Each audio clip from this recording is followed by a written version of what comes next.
Antonius Rio Alex Bulo, yang lebih dikenal dengan nama Rio Martil, adalah seorang pembunuh berantai yang mengerikan. Menggunakan senjata berupa martil, ia menyebabkan kengerian di berbagai wilayah. Akhirnya, pada tanggal 14 Mei 2001, PN Purwokerto menjatuhkan hukuman mati atas perbuatannya yang mengerikan itu. Bagaimana peristiwa menyeramkan ini bisa terjadi? Mari kita bahas. Masa kecil Rio dipenuhi dengan kekerasan. Sedari kecil, ia dikenal sebagai anak yang nakal, sehingga orang tuanya terpaksa memindahkannya dari Sleman ke Jakarta untuk diasuh oleh kakak sulung yang lebih tua 12 tahun. Namun, di Jakarta, Rio justru semakin tak terkendali. Konflik dengan ayahnya semakin memperburuk keadaannya ketika Rio menolak untuk mengikuti agama ayahnya. Bergaul dengan preman di daerah Senen, Rio terjerumus ke dalam lingkaran kejahatan. Bolos sekolah, mengenal alkohol, dan bahkan ganja, menjadi bagian dari kehidupannya yang gelap.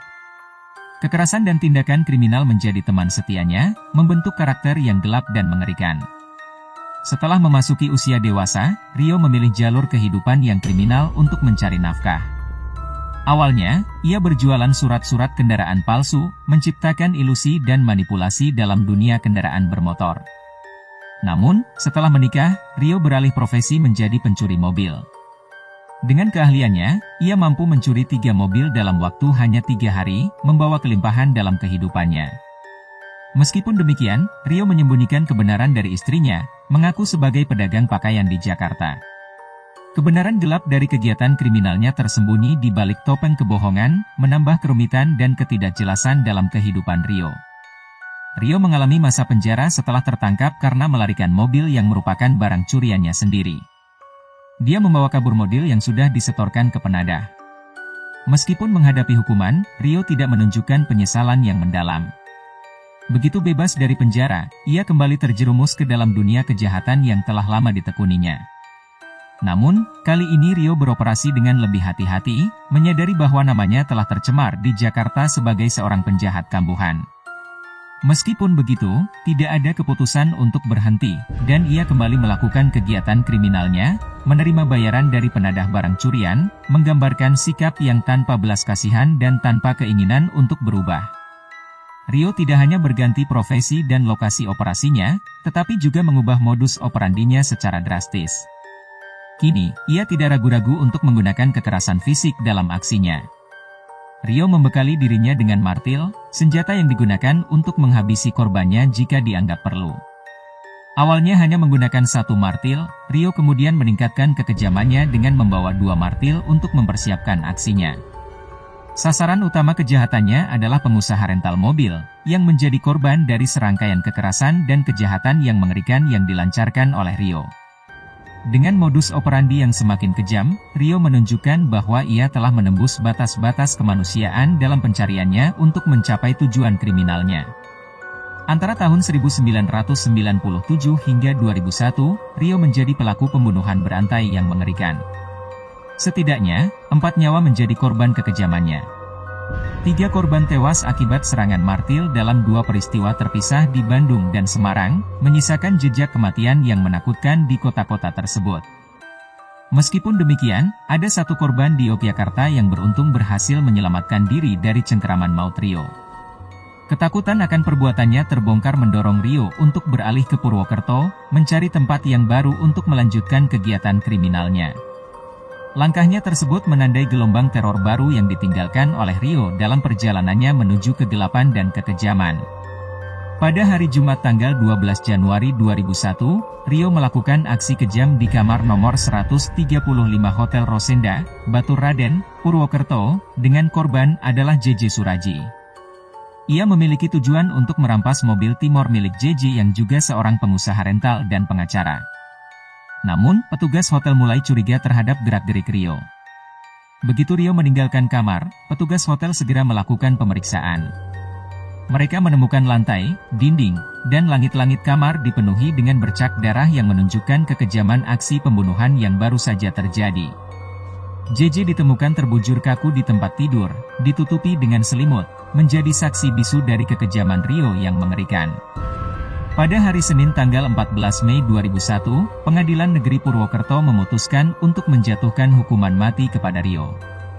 Dalam persidangan ini, aksi kejahatan Rio terungkap secara terang-terangan, dan namanya mulai dikenal luas sebagai Rio Martil, sang pembunuh berantai. Dilansir dari laporan Kompas pada Minggu, 3 Juni 2001, Rio menyampaikan rasa penyesalannya dan tekad untuk bertobat. "Saya bersyukur karena tidak mati pada saat sedang melakukan kejahatan. Akan tetapi, mati dalam hukuman, mati ketika dalam proses pertobatan." Pernyataan ini mencerminkan kesadaran yang dalam atas kesalahan yang telah dilakukannya, namun, sudah terlambat bagi Rio untuk memperbaiki segala tindakan kejahatannya. Hukuman mati menjadi akhir dari perjalanan kegelapan dan kekejaman Rio Martil, sebuah hukuman yang menjadi cermin dari kejamnya tindakan yang pernah dilakukannya. Selama menunggu eksekusi, Rio awalnya ditahan di LP Kedung Pane, Semarang, sebelum kemudian dipindahkan ke Nusa Kambangan pada bulan Agustus 2004. Di penjara barunya ini, Rio melakukan aksi keji dengan membunuh korban kelima, seorang tahanan koruptor bernama Iwan Zulkarnaen. Rio dan Iwan sebenarnya memiliki hubungan persahabatan yang erat, namun, hubungan itu hanya bertahan selama 9 bulan. Rio lupa akan pengakuannya untuk bertobat, dan keganasan yang tersimpan dalam dirinya muncul kembali. Pada hari ulang tahunnya yang ke-27, Rio kembali melakukan pembunuhan. Kali ini, korban yang jatuh adalah Iwan, seorang sesama narapidana yang juga menjadi guru ngajinya. Kekejaman yang tanpa ampun itu menegaskan bahwa Rio tidak memiliki belas kasihan, bahkan kepada orang yang pernah dekat dengannya. Kepanikan menyelimuti seluruh penjara Permisan setelah terdengar pertarungan antara Rio dan Iwan di sel mereka. Iwan ditemukan tergeletak di lantai dengan luka-luka serius yang menghantam tubuhnya. Segera, Iwan dilarikan ke poliklinik lapas, namun upaya penyelamatan nyawanya tidak membuahkan hasil. Rio segera diamankan dan dipindahkan ke ruang isolasi sebagai tindakan pencegahan lebih lanjut. Kejadian pembunuhan itu berawal dari momen yang seharusnya tenang, ketika Iwan hendak mengajari Rio mengaji. Saat tengah dalam proses pengajaran, tiba-tiba hujan turun dengan derasnya. Namun, atap sel tempat Rio tinggal bocor, membuat air menetes ke lantai. Iwan segera mengambil kain lap untuk membersihkan lantai yang basah, sementara Rio duduk santai di tempat tidurnya. Saat itulah, rokok yang sedang diisap oleh Rio tiba-tiba terjatuh ke lantai yang baru saja dibersihkan. Insiden kecil ini menjadi pemicu pertengkaran di antara mereka. Suasana yang tadinya tenang berubah menjadi cekcok mulut yang memicu pertumpahan darah yang mengerikan. Rio mengakui kepada polisi bahwa saat itu Iwan mengucapkan kalimat yang menyakiti perasaannya. Iwan mengatakan bahwa Rio memang hebat di luar, namun tidak memiliki keberanian di dalam, seperti tidak memiliki jalu atau taji. Merasa terhina dan tersinggung oleh ucapan tersebut, naluri kekerasan Rio segera muncul kembali. Kali ini, Rio tidak menggunakan senjata andalannya, martil, namun menggunakan kekuatannya sendiri. Ia memukul Iwan dengan kejam hingga jatuh tersungkur, menunjukkan betapa mendalamnya dampak emosional dari kata-kata yang diucapkan oleh Iwan. Peristiwa itu menjadi cermin kegelapan dan kekerasan yang melanda pikiran Rio, mendorongnya untuk bertindak dengan kekejaman yang tak terbayangkan. Tak hanya itu, Rio melanjutkan serangannya dengan mengambil sehelai kain sarung dan membekapkan kain itu ke kepala Iwan. Tanpa menggunakan alat apapun, Rio dengan kejam membenturkan kepala guru ngaji itu ke tembok kamar mandi, mengakibatkan luka-luka yang fatal dan akhirnya menyebabkan kematian Iwan.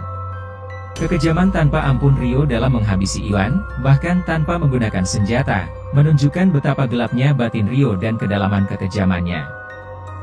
Segala prosedur hukum telah dilakukan untuk mencegah eksekusi Rio, mulai dari upaya banding hingga permohonan gerasi dan peninjauan kembali. Namun, semua upaya itu sia-sia dan tidak membuahkan hasil. Pada hari Jumat tanggal 8 Agustus 2008, dini hari, yang juga merupakan hari pelaksanaan upacara pembukaan Olimpiade Musim Panas 2008, Rio Martil akhirnya menjalani hukuman matinya di Karangtengah, Cilongok, Banyumas. Jasadnya kemudian dimakamkan di TPU Sipoh di Kejawar, Banyumas. Rio meninggalkan seorang istri bernama Tuti Alawiyah dan 3 orang anak, Jerry, Jessica, dan Jenny. Melalui istri dan pengacaranya, Pranoto, Rio meminta maaf kepada keluarga korban atas segala perbuatannya. Ini menjadi akhir yang tragis dari perjalanan kehidupan Rio Martil, yang meninggalkan luka dan kehampaan bagi banyak orang. Terima kasih telah menonton. Jika ada kasus atau kisah yang ingin teman-teman bahas, silahkan tulis di kolom komentar. Jangan lupa like, komen, dan subscribe. Sampai jumpa di video selanjutnya.